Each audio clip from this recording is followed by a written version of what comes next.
Welcome back to Movie Recaps. Today I will show you a 2013 Spanish sci-fi thriller film, titled The Last Days. Spoilers ahead. Watch out and take care.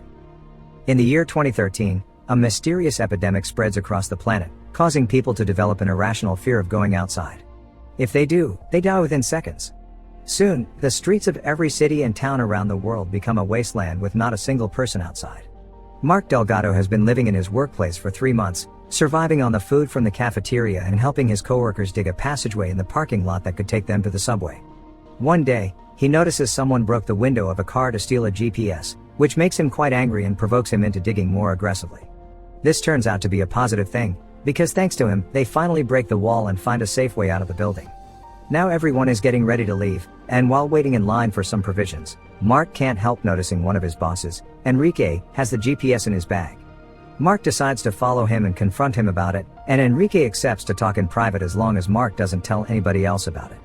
Mark starts remembering how he met Enrique. Many months ago, the man was hired to take care of the company's productivity problems and was known for being ruthless when it came to treating employees, firing them without hesitation if necessary. When he called Mark to his office, he scolded him for taking so long with the project, refusing to hear how difficult the process of programming is, and gave him an ultimatum: he had to be done by the end of the month or he'd lose his job. Mark stayed until late at the office, working on his code and getting more frustrated by the second every time it fails. His girlfriend Julia called him to tell him she and her friend Andrea were closing up their shop, and Mark promised her he'd be there for dinner. However, his computer blue screened, and he ended up staying longer than planned. When he finally made it to his apartment, he noticed that his neighbor opened his door just to see him arrive, and his girlfriend already had dinner without him. He found her making toys for her shop, and while looking at a puppet she considered keeping for the future, she brought up the subject of having a baby, to which Mark replied he didn't think it was the right moment. Later that night, he couldn't sleep so he watched some TV. The news was talking about a Canadian teenager that recorded his suicide after spending 6 months inside his house, never leaving because of fear. The next morning at work, everyone was watching the same clip, causing Mark's coworker Rivera to nervously leave the area. Another coworker pointed out he hadn't changed his clothes or taken a shower in days. Back in the present, Mark tells Enrique that he wants to find his girlfriend, and the only way to properly navigate the subway tunnels is with the GPS, since phones don't have a signal anymore. He offers Enrique a deal: if he takes Mark to his girlfriend, he'll give him all the supplies he took from Rivera's locker. Enrique at first says no, but he changes his mind pretty quickly when Mark threatens to tell everyone about the stolen GPS. After saying goodbye to their coworkers, the two men enter the subway tunnels. The GPS is working fine, but they keep it off to save the battery life, and for now, they make do with a subway map. There are lots of people down there already, and they even hear gunshots, so they hurry up until they make it to the station, which is full of survivors from wall to wall.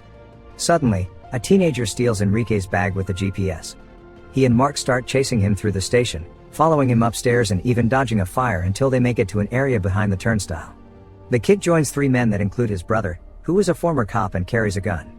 As the city outside finally starts losing all its power, the cop makes them fall to their knees while his brother finds the GPS in the backpack, then he comes closer to get Mark's bag as well. When the lights go off inside the station too, Enrique jumps on the cop and struggles with him for the gun while Mark tackles the boy and recovers the GPS after it falls on the floor and gets its screen cracked. With the bag safe in his arms, Mark hides behind a column while Enrique manages to get the gun from the cop and kills him before wounding his partner with a shot as well. Then he joins Mark and together they run away, easily mixing themselves in the crowd thanks to the darkness that has now taken over the place. They stop by the stairs to bandage the cut Enrique has on his hand and to check if the GPS is still working after it fell. Thankfully it does.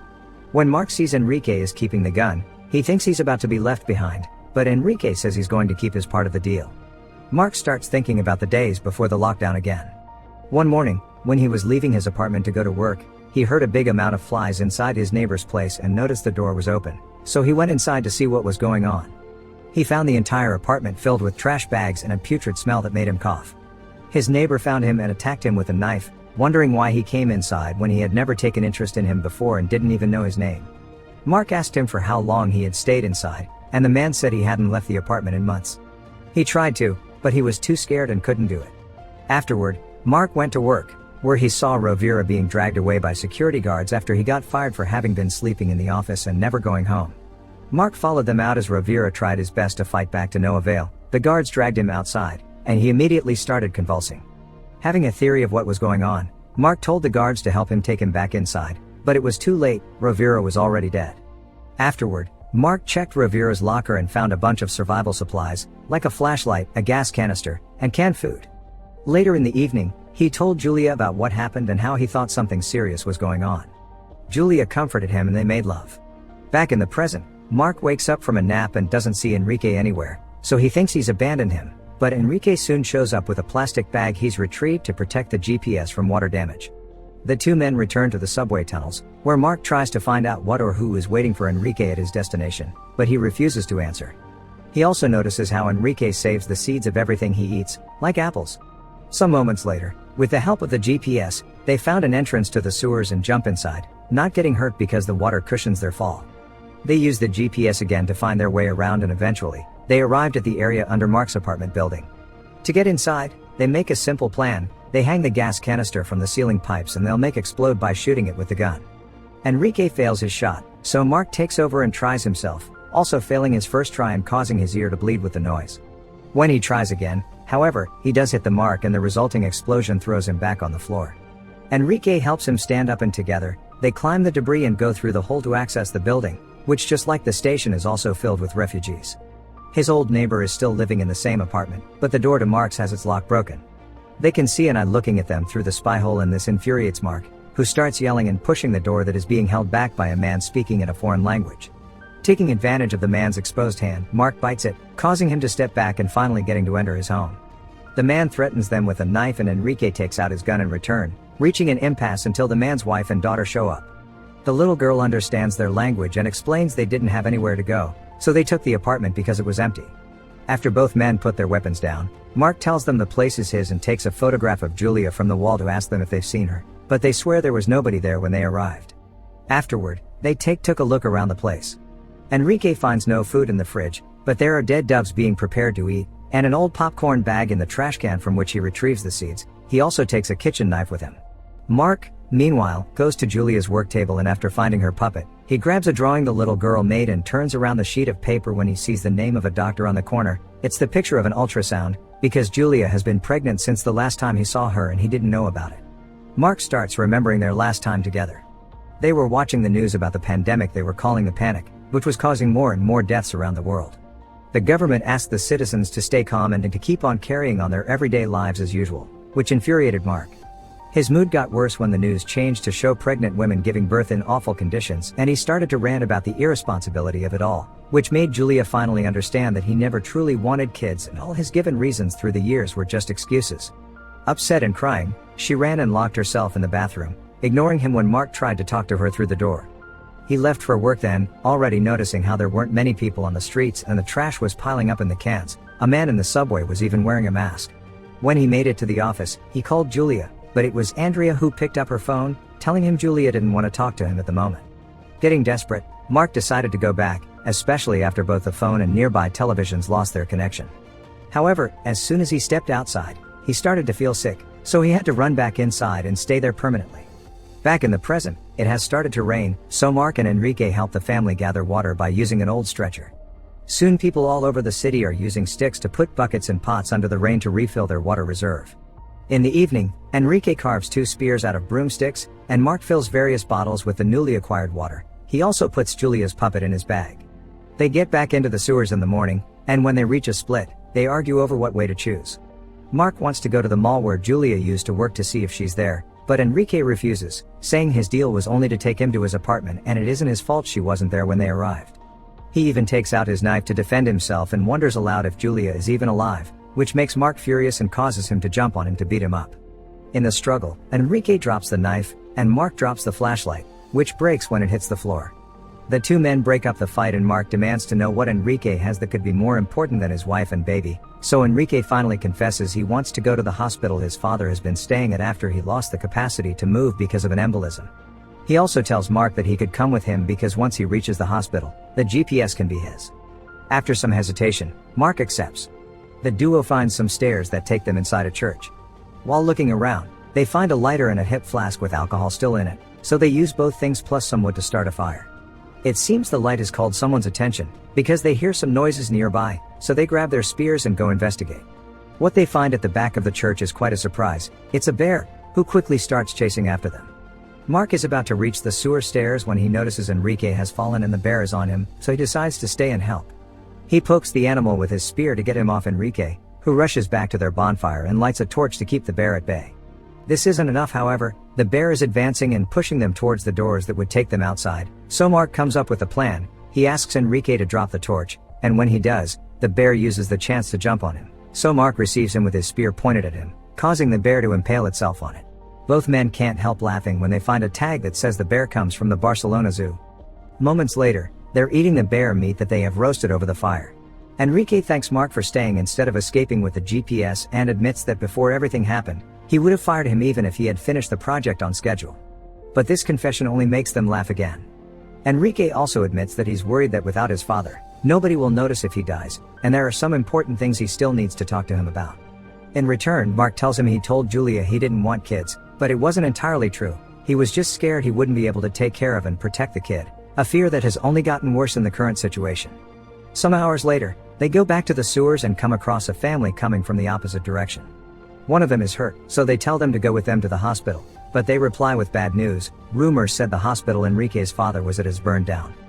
Freaking out, Enrique rushes into the nearest door and enters a building, where he climbs the stairs until he reaches a floor high enough to oversee the city and confirm the rumors. The hospital has indeed burned down. Feeling like he has nothing else to live for, Enrique breaks the window with a chair and gets ready to jump, but Mark pushes him back inside and tells him he needs him. Enrique disagrees, so he gives Mark the seeds for his future baby and tells him to leave. After going through the sewers again, Mark finally reaches the mall, which he enters through a parking lot filled with bodies. Ignoring the sensation of being followed, he rushes to Julia's shop, but he only finds the body of Andrea's mother. Getting incredibly desperate, he looks through all the papers and notebooks, but he doesn't find any clues, so he throws it all on the ground with anger and cries until he notices something in the mirror. After cleaning away the dust, he finds a note from Andrea for her mother, saying they're stuck in the supermarket section of the mall. Mark hurries to that area, which has been barricaded so the people leaving upstairs can't come to steal food from them any longer. The men guarding them threaten Mark with a bow, so he takes out a picture he brought from his apartment and explains he doesn't want trouble, he just wants to find his girlfriend. One of the men goes to the back to see if Julia is there with them, and while waiting, Mark sees some shadows moving behind him. Suddenly, a group of people that had been following him comes out, taking advantage of the distraction Mark has created to break into the market and fight for the food. As both groups get into a violent confrontation, Mark enters the market as well and looks for Julia, but finds Andrea instead. She mentions the last day she saw Julia was before she went to the doctor and, after kicking off an incoming attacker, guides Mark towards a nearby exit. However, they get separated when a beam on fire falls from the ceiling between them, trapping Andrea between the flames and the outside world. She opens the doors and Mark encourages her to go out, but she can't bring herself to do it and dies when more of the ceiling falls on top of her. Mark wastes no time and starts running in the opposite direction, only to be jumped on by one of the crazy raiders. He's about to be stabbed when suddenly, Enrique appears and pushes the guy away before helping Mark to stand up as he tells him he knew he'd still need him. The attacker hasn't left though, and he quickly comes closer again to stab Enrique in the stomach. Enrique pushes him away again and is about to impale him with his spear when he notices it's just a kid, so he decides to spare him. Pretending his wound isn't a big deal and he's fine, Enrique tells Mark they should hurry out of the mall before the whole building collapses. They cross the sewers once more until they find a hole in the ceiling that someone else dug, and when they climb inside it, they find themselves in a movie theater. There's nobody around, so Mark approaches the glass door and sees that Julia's doctor's office is across the street. It's impossible for him to reach it like this though, because the tunnel is blocked. Getting desperate, he goes upstairs and looks through the window, trying to see if he can find Julia inside the other building. It takes him a moment, but he does end up seeing her, and when he does, he starts calling her name and hitting his window, hoping she'll see him as well. At first, it looks like she'll never turn around, but it seems Mark's tactic has a good effect because Julia suddenly turns and the couple finally sees each other again and cries with happiness. Mark rushes downstairs to tell Enrique about Julia, only to find him sitting at the theater bleeding out. He wants to look for something to bandage the wound up, but Enrique doesn't let him, claiming his time has come. His last words are a request for Mark to stop whining and cross the street to reunite with his family once and for all. Enrique dies then, and Mark takes a moment to cry for him before following his advice. Both he and Julia make it to their respective doors, and after some hesitation, Enrique finally steps outside. He immediately starts feeling sick and dizzy, his ears start bleeding, and he has trouble walking. But by keeping his eyes on Julia, he manages to continue even after falling, crawling the rest of the way as a bright white light becomes the only thing he can see around him. Suddenly, Julia's face appears above him, and as the light disperses, Mark realizes he's successfully crossed the street and made it to the building, finally reuniting with his beloved. The couple stays in that building and starts a new life there, collecting water from the rain and growing Enrique's seeds. Their boy is born strong and healthy, and when he learns to walk, he goes outside on his own, proving the new generation isn't affected by the panic. Many years later, a group of wandering teenagers shows up at their door, so Mark and Julia decide to let their son join them so he can have a chance to know what the outside world is like and perhaps have